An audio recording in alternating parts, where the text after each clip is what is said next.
Hey everybody, Keegan here, welcome back to the channel. Today we're going to talk about how you choose a Tenkara rod. So in my mind there are a couple of considerations.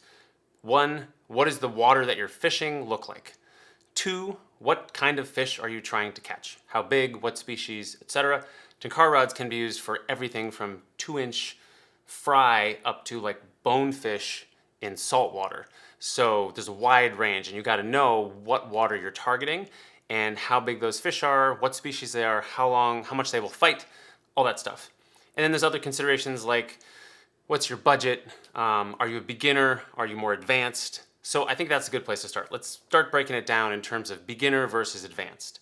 So my advice for anyone coming to Tenkara, either having never fished at all before, maybe you're a backpacker and you've heard about Tenkara and you've seen fish in the streams and you want to learn Tenkara, or if you're a fly fisher or a spin fisher and you're curious about this fixed line Japanese style fly fishing, as a beginner, my advice is always get a general purpose rod to learn on and get something that's not going to break the bank. And there's a couple of considerations for that as well. Learn on that rod, see if you even like the sport, right? Maybe you're gonna be like, this isn't for me, I want my spin rod back. And then progress, and as you get more advanced, you're gonna find that, okay, I have a general purpose rod, but now I want a small stream rod, or now I want a bigger water rod, or now I want a lake rod. And those can all send you off in different directions. It's hard because you can't go and cast them and have experience with them in order to make a decision about which one you like. So for a beginner, I always recommend get a good beginner rod. Okay, so what is a good beginner rod? Tenkara rods go from about 200 centimeters, even a little bit less than that, so even like 5 foot, 6 foot rods, all the way up to 450 centimeters, 520 centimeters, which is like 16, 17, 18, even 20 foot rods. Although those long ones are really considered K-root rods. Anyway, there's a lot of nuance to that. But a good beginner size rod is, I would say, between 320 and 360 centimeters. So that's about between like 10 and 12 feet. And a rod of that size will allow you to learn to cast, which there is a learning curve. You know, the best way to learn is take the rod, put either no fly at all or put a fly, maybe take the hook off it and cast it in your front yard or your driveway. You can put a plate out and try to hit the plate, and you'll be surprised how quickly you're going to be able to cast accurately. You can look up at the Tenkara rod as you cast. You can watch the line moving, because a lot of people, when they first start to cast, they don't leave enough time for the line to really load all the way behind them, stuff like that. But if you have a good rod that's not too long, if you have a 400 centimeter rod, it's very long. I think it's harder to master the cast. And if you have a really short rod, those short rods tend to not really cast as well as a middle range rod. And it's harder to get a knack for a cast if it really feels like you're casting a broomstick. It doesn't have any flex to it. And some of the shorter rods tend to be more like that. So something in the 320 to 360 range. So if you're a beginner Tenkara fisherman, you're probably fishing for modest sized fish. I'm going to talk to the average Tenkara person here. Sure, there are people that like live on a steelhead river. Their average fish might be different, and there's people that live on tiny little brook trout streams and their average fish might be different. But Tenkara Japanese style fishing originally hundreds of years ago was catching modest sized mountain stream high gradient fish. So if you're looking to fish Tenkara, you're looking at like 4 to 12 inch fish is usually probably what you're catching. If you're catching 14 or 16 inch fish, you're having a great day. If you're catching bigger fish than that, that's kind of an outlier. And then some people might have a small stream and you're catching 3 to 6 or 7 inch fish, and on a small brook trout stream in the East Coast, for instance, a 9 inch fish might be a trophy for that stream. So this video is more about how to choose a Tenkara rod from an idea perspective, less about specific rod recommendations, but I'll make a few. You can see my other rod recommendations and rod reviews and make a good choice yourself. These are obviously just my opinions, but I think a good starter rod is in that range of 320 to 360 centimeters, and I'll name a couple. If you're here in the US, there are a couple of US companies that offer standard rods like this, and usually you'll get a standard rod. It's a good rod, but it's not a great rod. It's not like a Japanese made really good rod, but they're also easier to get spare parts for. The shipping might be, it's gonna be faster. If you're here in the US, you'll pay less. If you ship from Japan, it's like $30. The customer service is great, and the rods tend to be a little bit cheaper than you would spend on a Japanese made rod. So the first company I'll talk about is Dragontail. Dragontail makes affordable rods and accessible rods. They have spare parts that are easily available. They're here, they're in the States. They ship quickly, and their customer service is great. And so a couple rods from them. This is the Dragontail Kaida. This is the #1 recommendation I make to anyone starting Tenkara. The packed size is a little bit smaller, just a couple inches smaller, but it does kind of make a difference if you're putting it in a backpack or a pocket. And this rod fishes at 320, but also at 285. So it's a zoom rod. You can fish it in 2 lengths. And that's just fantastic. I think the 320 size is the best length to learn to cast on. Personally, I think I've watched my son, pick up rods, and I've trained other people in Tenkara, and you just tend to get the knack of the casting timing. And then you can, adapt that as you go to 360 or 400 or whatever, but the 320 length is fantastic. So this rod is compact, it is durable, the casting stroke is great, both at the 285 setting and at the 320 setting. So you have the 320 if you're in an open space, if you have casting room, but if you're in a smaller creek, you can zoom down to 285 centimeters and you won't get caught in as many snags. It's just a really great rod. It goes for like $150 or so. Sometimes it's on sale for as low as $130, but that is a great price, great customer service, fantastic starter rod. Now, if you wanted a Japanese rod and you want your first rod to be something that you're like, okay, this is gonna have that Japanese je ne sais quoi, and there is a Japanese like zhuzh magic. Their rods are they've been making them longest. Their carbon is great. The best rods are still made in Japan. It's getting close. It's getting close. There's some American companies that are innovating pretty well. Anyway, this ProSpec, Nissin ProSpec Two-Way 320-270 is basically a Japanese Kaida. It's almost exactly the same lengths. It's a zoom rod. It fishes at 2 lengths. The differences are it's a Japanese rod and it's a little bit longer in the pack length, but the price is also fantastic. I got this on Amazon for, I think it was $83, or maybe $93, but under $100.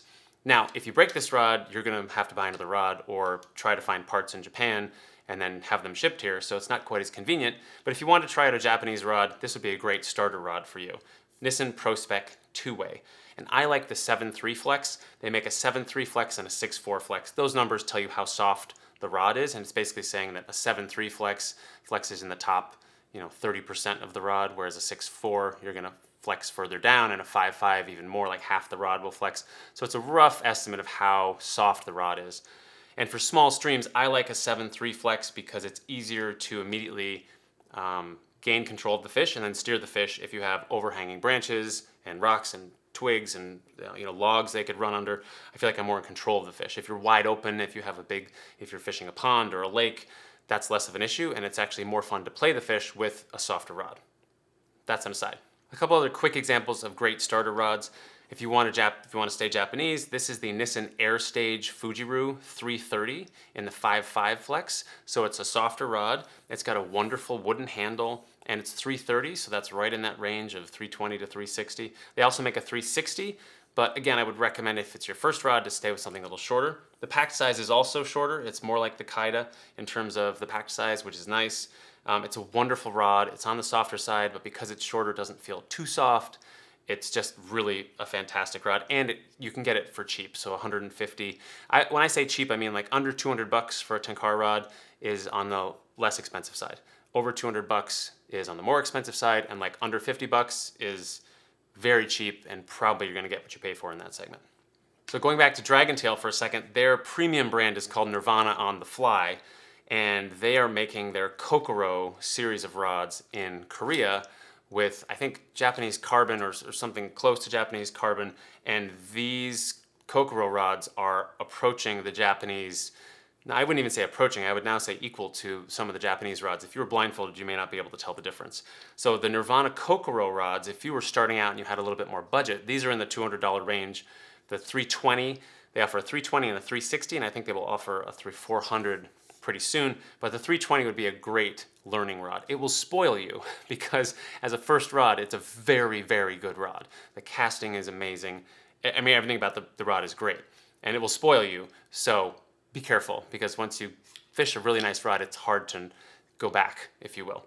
The rod that the Kokoro really compares well to is this Nissin Zerosum. I think by chance pulled out all Nissin Japanese rods for this little segment. I do love Nissin as a brand, but the Zerosum is about a $200 Japanese rod. This one's a 320 and the 7.3 flex. They also make it in a 6.4 flex. Nissin flex numbers tend to be really soft. So if you're going to get a Nissin 6.4 is a pretty soft rod. I prefer the 7.3s in the Nissin. But the other Nissin to look at would be the Royal Stage. It is cheaper, a little bit, they just pared down some of the materials and the fits and finishes on it.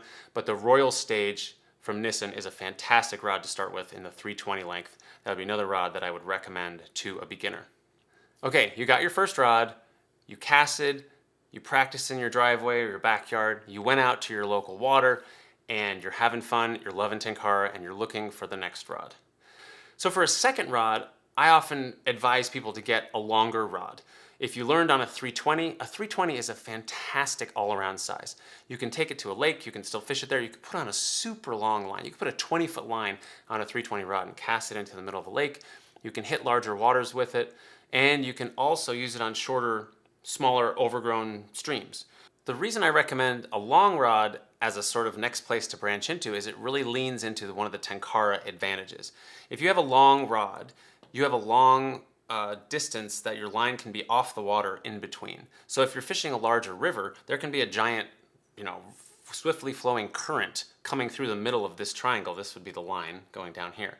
And you can hold the line off the water and fish the other side of that current without your line being dragged downstream. And with a shorter rod,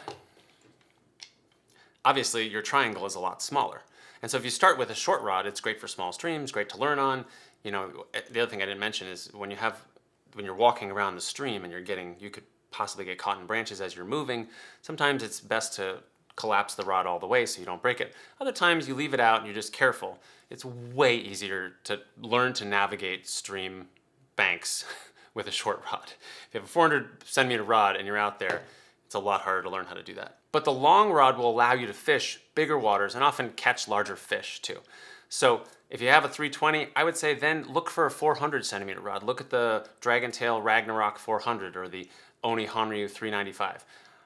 Those rods are great. They're 12, what is 400 centimeters, 12, 30, 40, maybe like a 14-foot rod. And you can reach over larger currents, you can throw bigger lines, you can wrangle bigger fish. So if your water, again going back to the what does my water look like? If your water is bigger and you learned on a smaller rod and you're like, I wish I had more reach, I wish I could get over that current, then you're gonna wanna take and go for a longer rod as your next rod. And that example can also go the other direction. What if all fish you catch are between 3 and 6 inches? You don't need a rod that can handle 14-inch fish because you don't catch those fish. And it's way more fun to play tiny fish with a soft rod. So maybe you then want to look at something like a Kurenai. This is a Kurenai 300 centimeter rod, and it's very soft and it's insanely fun with tiny fish because it's soft and it's meant for those small fish. And there's other micro fishing rods like that, and maybe that's what you want to go for next as you branch out. Or let's say you're a backpacker, you're a climber, you're an explorer, but you want to have a fishing rod and you want it to fit in your pocket. Well, then maybe look at a truly pocketable rod. So this is the Nissin Tenkara Mini 32. They also make this in a 36. Has 20 segments, it goes all the way out to 12 feet. And this is the Keiru Rod Company Mini Max. Same form factor. This is also a 12-foot rod. And look at my other videos for my review of this, but it's a fantastic backpacking rod. You can strap it right here to your backpack strap without even taking off your pack. You can be fishing, you can wind the line right on it, and you have this whole kit that you can hold in your hand for 3 ounces. So if you're a backpacker, maybe you want a more packable rod. Or let's say you have a huge river nearby or very deep lakes. Well, then you want to look at even longer rods, maybe a Keiru rod. So this is the Sawanabori, Suntech Sawanabori 52. This is a 17-foot rod. And Keiru, so there's kind of a continuum that goes from Seiru, which is like small fish, to Tenkara, which is that mountain stream, the size that we're talking about, and then Keiru, which is sort of like even bigger water, even bigger fish. And so this is a rod that's, it's sort of right on the gap between Tenkara and Keiru. But it's a great rod for fishing really deep lakes where you might have big fish. You might have 20+ inch fish in these deep lakes. And you can tie on a very long line and use weighted flies to get way down to where those fish are holding. Or you can put on a really long floating line and throw it way out into the middle of the lake where those fish are rising. Or if you're in a big river and there's a roaring current in the middle, you can use sort of regular Tenkara setup and cast over the current and fish eddies on the other side of the current simply because this rod is so long. And this rod can handle more energetic fish, larger fish. So it's sort of a case-by-case basis. One example of this is I recently read, my grandfather was a trout fisherman in Wisconsin, and his haunt was the Brule River in northern Wisconsin, and it's a steelhead run that comes out of Lake Superior. You know, the biggest fish he caught were 38 inches and weighed 18 pounds. And I was reading his book, there it is. He wrote it in 1994, 50 years of steelhead trout fishing. And he's long since gone, but I was reading his book for the first time. It's been on my shelf for decades. I don't know why I haven't dug into it earlier, and I was just trying to picture, how would I catch these fish with a Tenkara rod? Would that be possible? And that's a very specific case. If I was like, I'm targeting steelhead, if I'm going to Alaska and targeting salmon, if I'm targeting bonefish, people do all these things with fixed line rods, but you have to have a very specific rod to do that. Then there's another factor too. How much money do you have? Do you have a lot of discretionary funds, or you retire and you're like, let's get the best? Well, then you might go and get a bamboo handled Oni Type 1. Tenkara no Oni is a Japanese angler who manufactures what are largely considered some of the best Tenkara rods on the planet. And this one, he hand selects the bamboo grip, he hand carves it himself, and it's just a thing of beauty, and it's probably the best casting rod in the world, the Oni Type 1. Another example of that is the Gamakatsu Multiflex Suimu EX series. They make this in a 400 rod, 450, and 500, and they're all zoom rods. And again, these rods are specifically targeted for larger waters and bigger fish, and they're expensive. Full price is like 350 bucks. I think I got this one used for 100 bucks less than that. But it's a very long packed size. You can see compared to the Kaida, that's not going to be your first rod. And it's got a long handle, so you can even two-hand it if you need to, if you catch a big fish. But that would be another example of, oh, I'm going to fish bigger waters for bigger fish. What rod do I need to do that? And the Gamakatsus are a great choice for that. All right, so in summary, if you're a beginner, get a beginner type rod in the 320 to 360 range, maybe a zoom rod so it's a little bit versatile for you. Learn to cast it, learn about Tenkara, start exploring your waters, and then branch out. If you say, oh, I've been on little streams, but wow, I just found this big river and I need more length. Cool, then go looking for a rod to fill that need. And if you're thinking, oh, you know, I've been on kind of less expensive rods and I'd like to try a really, really great casting rod, then maybe go looking for that. So there you have it. I hope this video has helped you think about how to choose a Tenkara rod. And please, this is just my opinion. Go out and solicit other opinions from other people, read articles, read reviews, watch other videos. And if you can, get these rods in your hand. If you have a friend that has one, or you want to go out fishing with someone else, that's the best way to do it. Unfortunately, a lot of times you just have to buy them and try them. That's why I'm sitting on way too many rods right now. Eventually there'll be a sell-off and I'll pare it down to my favorites, but it is really hard. And that's why I make these videos, is because I want to contribute to the internet's knowledge so that you can make a good choice from afar without actually having fished the rod yourself. So if you liked the video, hit subscribe, like, tell your friends. I'm also going to be doing a video called Tenkara for Beginners, which hopefully will be soup to nuts on how to get started, as well as Tenkara for backpacking and a video about flies. So I got a lot of ideas. Stay tuned. Thanks for joining, and we'll see you in the next one.